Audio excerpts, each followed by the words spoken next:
Oh shoot. It's Thursday.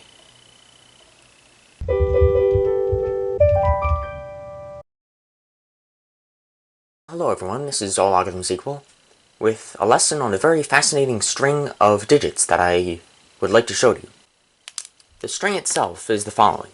It has a certain pattern where it starts with 1, 2, 3, 4, 3, 2, 1, 2, 3, 4, 3, 2, 1, 2, 3, 4, and of course it keeps going like this on and on indefinitely.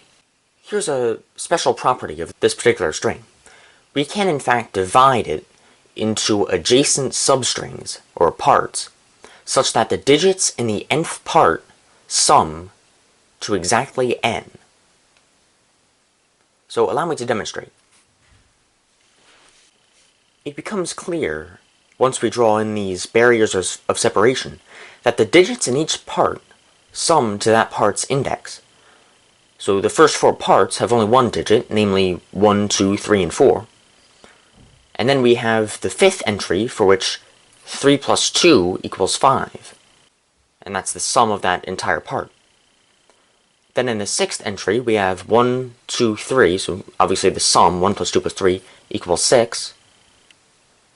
And then in the next one, 4 plus 3 equals 7 is the sum in the seventh part. And we can continue this in order to see each part in order, basically, that sums to any natural number n. So, as you can see, we can have what I like to call the index of each substring, or of each part, and we can see that it is indeed equal to the sum of each digits in that part. Actually, I apologize, but I'm going to have to kind of omit the proof from this particular video, but I plan to get back to you, and I might post it in a separate video to which I'll leave a link, or maybe an annotation. But there's another interesting extension of this sequence that I developed on my own, and I'd like to discuss it with you.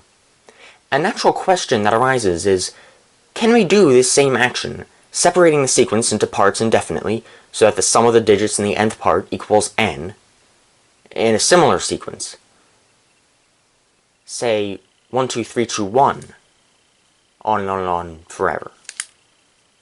And by that, I'm obviously referring to it repeating itself. So, 1, 2, 3, 2, 1, 2, 3, 2, 1, 2, 3, 2, 1, on and on. Or perhaps 1, 2, 3, 4, 5, 6, 5, 4, 3, 2, 1. Repeating on and on. So I'm about to describe one of the main limitations, meaning how and why we can only do this action successfully in a few cases. The reasoning for this is, suppose we have a sequence, 1, 2, 3, just a general sequence of this form, where we keep counting the digits all the way up to n. So in this case, I'm using n as the kind of the highest possible value of a digit. Well, in that case, the value that comes right after n must be n minus 1. Because there's basically, well, it's kind of by definition, because n has to be the highest digit in this entire string.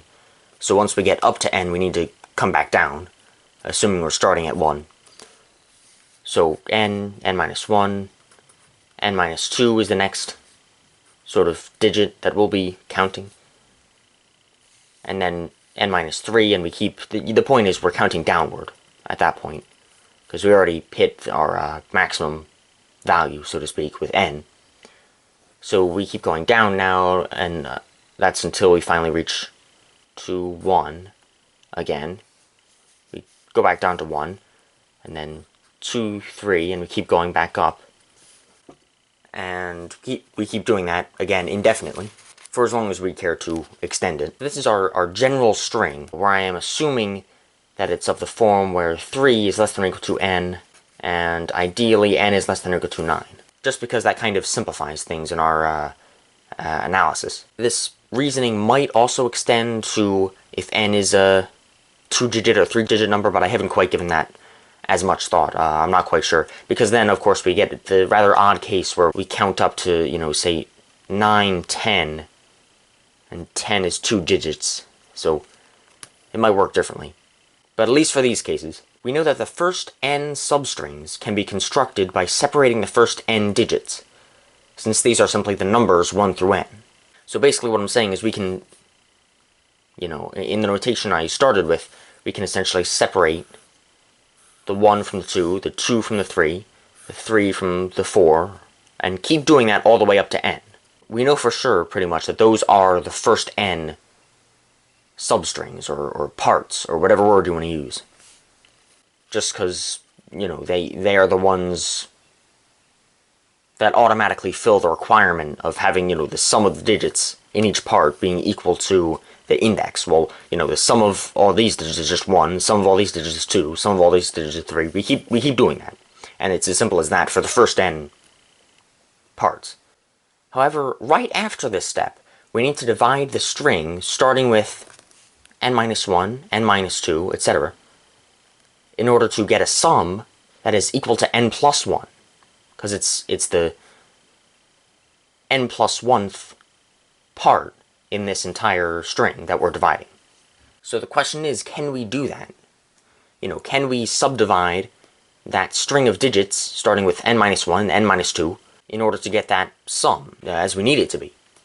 But if we analyze the case where n equals 5 and n equals 6, we quickly see that the sum of n-1 and n-2 quickly exceeds the value of n plus 1. In other words, if n equals 5, well, this calculation turns out to be basically we're analyzing 4 and 3. Just the next 2 digits in this pattern. You know, 4 plus 3 is 7, and n plus 1 is 6. So we've already exceeded the value we wish to attain. And in the case where n equals 6, we can do this same analysis. So basically, just substituting in, we can get 5 plus 4, turns out to be 9, which is obviously greater than 7. So the sum of the next 2 digits in the pattern is already exceeding the sum we wish to obtain by this property. And we were able to kind of prove this algebraically by solving this equation, which would be n-1 plus n-2 equals n plus 1. Basically, we're asking the question, in what case is this statement true, where the sum of the next 2 digits equals n plus 1, and you'll quickly find out if you do the calculation that basically the only integral solution to this, in fact the only possible complex solution, is the case where n equals 4. At least when we limit the search, so to speak, to 3 to 9, we know the only case is going to be 4 as a result of this. We had, of course, assumed at the beginning that n is greater than or equal to 3. What if we changed this assumption? Well, for the case of n equals 1, it becomes pretty obvious that we can make this property true. And that's not too entirely surprising. We can basically just say, if we have a string of digits that are all just 1, 1s all the way down the line, then it's obviously pretty clear that we can just separate the first one for that first part, and the sum of that's just 1. And of course, the second part, we can just separate these two 1s, and 1 plus 1 is 2. The third part, we can have 3 spaces away, so 1 plus 1 plus 1. And we can keep doing that indefinitely. There's no limitation, so to speak. There's no reason why we can't just keep doing that. 1, 2, 3, 4 is our next, you know, barrier, so to speak, that separates this part. 1, 2, 3, 4, 5. If I drew in another 1, then the barrier would be right after that. That would separate, marking the end of the 5th substring or part. So that's all pretty obvious. For the n equals 2 case, this is where things get rather interesting, because we have 1, 2, 1, 2, 1, 2, all the way down the line, just alternating between 1 and 2.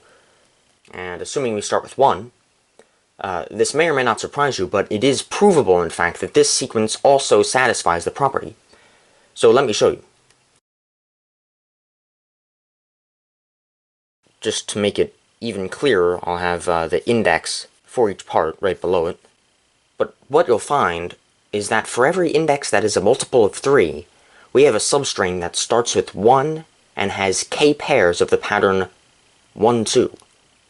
Since, of course, 1 plus 2 equals 3, and this substring, being a multiple of 3, equals 3k for some integral k. Now, for the next index number, we know that it has remainder 1 when modded or divided by 3. So the index right after this one, if we sort of increment the index, if I is congruent to 1 modulo 3, and it might be helpful to watch my series modulo a series that remains, or at least the introduction to that series, in order to properly understand this, we know basically that in this case, I can be written or expressed as 3k plus 1.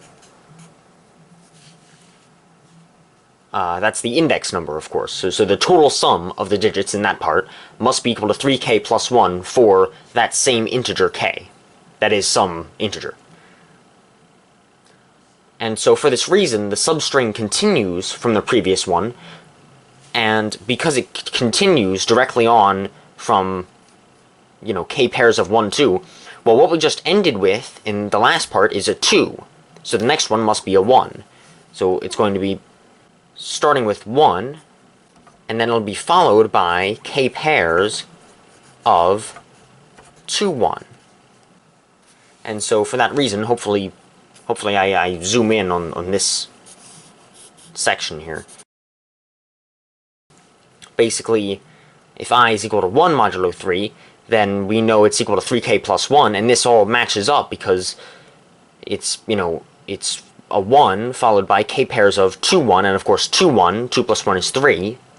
So it's 3 times k, since there are k pairs, plus 1. So it's all consistent with what we know about the index number.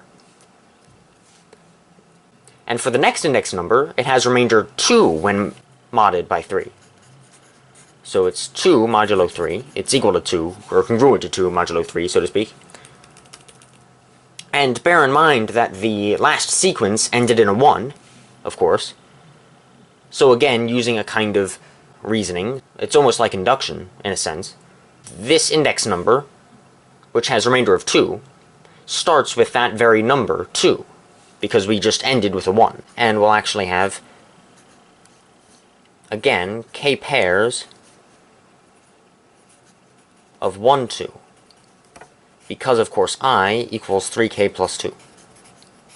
And this is all, again, consistent, because 1 plus 2 is 3, we have k pairs of 3, so it's 3k plus 2, of course. That's the kind of algorithm that we're doing whenever we want to sum the digits in a substring. And what about the number after that, you ask? What about the index value that comes right after that? Well, we know it is the next actual multiple of 3, since it has 0 remainder. It's the next actual multiple of 3. And, since this last substring ended with a 2, we know that this next multiple of 3 will start with 1. Well, this is again very convenient, since we can simply say it is k plus 1, and I'll write this down, I suppose.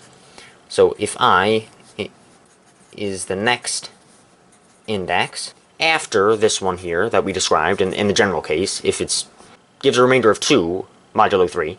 So if I is 1 plus that number, then we know in fact it is k plus 1 pairs, or it's expressible as k plus 1 pairs of 1, 2. Because of course I equals 3 times k plus 1. And this continues the pattern I stated at the beginning, where a multiple of 3 is expressible as, quote, 1, 2 over and over and over again. So it's the same pattern that repeats itself. In short, this allows the pattern to repeat indefinitely without end, of course. So as I just said, it allows this pattern to kind of repeat itself, and the index goes from here to here to here, and then back up to the next multiple of 3. So it's, a certain number of pairs of 1, 2, and it keeps going, and keeps going. So yeah, that's very interesting, how we can at least explain why we can also have this special property of summing digits and getting n for the nth substring, for not just the 1, 2, 3, 4, 3, 2, 1, etc., etc., but also for 1, 2, 1, 2, 1, 2, 1, 2, just alternating. You know, maybe that was already obvious to you. Perhaps it was, and I apologize if it was, because then I've been kind of wasting your time. But another thing I did, and I recommend that you do so if you have the resources, is to write a program that generates the nth part of the original sequence, or the nth substring of the original sequence. So this one. Given that you know this property, where we can take the sum of the nth substring and get n. And for some extra credit and recognition, post in the comments what you found the 101st part to be. You could just type, I guess, or copy and paste the substring of this original sequence, for which the sum of the digits in that substring, or in that part, equals 101. Just so you know, this video was partly inspired by problem 506 of Project Euler, a collection of mathematical problems that requires coding in order to solve. If you've made it this far, thank you very much for watching, and let me know if you have any comments or solutions. This is AllLogarithmsEqual. See you next time.